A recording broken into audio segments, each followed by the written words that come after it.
This is going to be a big week in the legislature for Washington students and parents.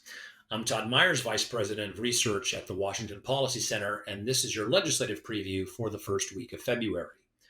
On Thursday, House Education Committee will hear House Bill 1140 to give parents more education choice by creating education savings accounts. Our education director, Vicki Murray, says this is the best school choice bill she's seen in the nation because it learns from other states. And the timing couldn't be more perfect, coming 1 week after the latest national test scores were released, showing student test scores in Washington are, once again, very poor, with only 31% of eighth grade students proficient in reading and 30% in math. You can read Vicki's blog about these poor results and why we need to give children better choices for education at washingtonpolicy.org. And if you'd like to testify or register your opinion on the bill, visit leg.wa.gov and find House Bill 1140. And on Tuesday in House Education, the committee will hear House Bill 1032, which would allow school districts to issue bonds without a 60% vote, as is now required. And this would make it easier for school districts to raise taxes. On Wednesday, a bill we testified on is up for a vote in committee. Senate Bill 5036 would require the state to report statewide CO2 emissions annually so the data can be useful for determining what policies are working and what aren't. Washington Policy Center is actually suing the Departments of Ecology and Commerce over this issue for failing to comply with existing law. They are 2 years behind in reporting, making the information really completely useless for policymaking. On Thursday, the House Energy and Environment Committee will hear HB 1630 to study methane emissions from livestock.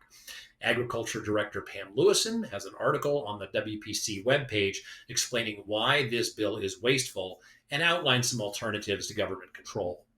And last week, we released a study showing that the state's $45 million subsidy to help buy electric vehicles fell far short of the promised results.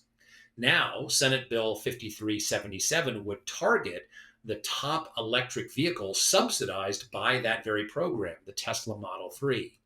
The bill would end Tesla's ability to sell directly to consumers, forcing them to go through car dealerships. The bill would add needless regulation for people looking to buy the top-selling EV.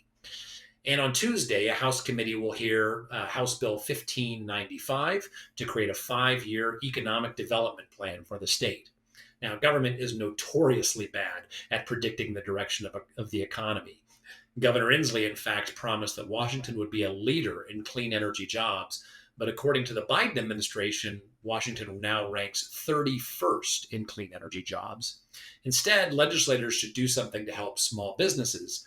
Washington has the highest rate of first-year business failure in the country. Regarding healthcare, the Senate Healthcare Committee will hear Senate Bill 5353, which would require private plans to cover obesity treatments starting in 2026. However, the state Medicaid program would only have to cover those treatments if the federal government provided matching funding.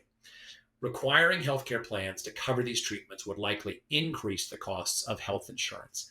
And that's precisely why the state will only provide coverage if it gets a subsidy from Washington, D.C. They know the requirement to increase costs.